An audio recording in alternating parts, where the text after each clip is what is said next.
Bonjour à tout le monde.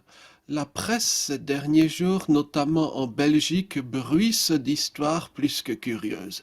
Il est question de grosses valises pleines de billets, il est question de papa qui aide à transporter des cargaisons de cash. Oui, apparemment ça pèse lourd et être porteur de mallette n'est pas un métier de tout repos.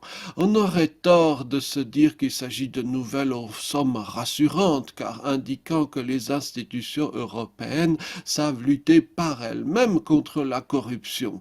Mais tout cela a été mené non pas par les institutions européennes, mais par la police belge. On peut dénoncer toutes sortes de faiblesses de la Belgique, mais il y a lieu de parier que dans d'autres pays européens voisins, il ne se serait rien passé. Par exemple, là où siège officiellement le Parlement européen, on n'a rien vu, rien entendu. Il fallait oser, après tout, arrêter au flagrant délit certains hommes politiques intouchables.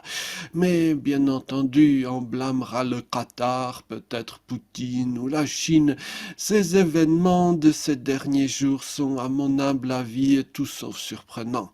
La nature humaine étant ce qu'elle est, les scandales de corruption dans les institutions européennes n'en sont qu'à leur début. La recette des dérives est hélas simple et la construction européenne en a tous les ingrédients. D'une part, le mélange entre sphère politique, sphère économique. Il s'agit du socle même de la construction européenne que l'on nommait naguère la méthode Monet-Schuman. Longtemps, la corruption était restreinte de par la faiblesse des instances européennes par rapport aux États. Mais depuis quelques années, les compétences européennes s'étendent de jour en jour à tous les domaines de la vie, y compris des choses qu'on aurait jugées impensables il y a ne fût-ce que 5 ans en arrière. Chaque projet de régulation ouvre autant de possibilités de corruption supplémentaires, avec une mention particulière pour les domaines où l'argent discret est le plus présent, domaine militaire, énergie, finance. Deuxième ingrédient, l'absence d'une réelle alternative compétitive sur le plan politique. S'il n'y a qu'une seule ligne politique envisageable, avec une permanence des mêmes équipes et un contrôle de l'information, la suite est hélas inévitable. Si à une époque il y avait encore une certaine rivalité entre droite et gauche au Parlement européen, de nos jours il n'y a qu'une seule voie admise, à moins bien entendu d'être labellisé désinformateur à la solde de tel ou tel dictateur et donc éliminé de la vie sociale. Les perspectives, à mon sens, sont calamiteuses pour la construction européenne, hélas.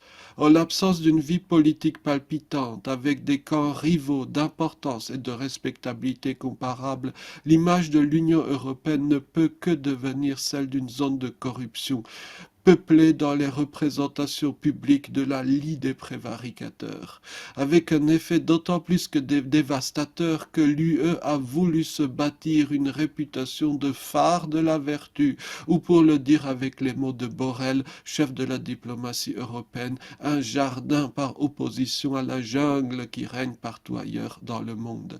Tout cela a l'air bien compliqué, voire désespéré, mais cela procède d'un dérapage vieux comme le monde, quand l'être humain, de nature faible, fragile, essaie de se faire passer pour un dieu.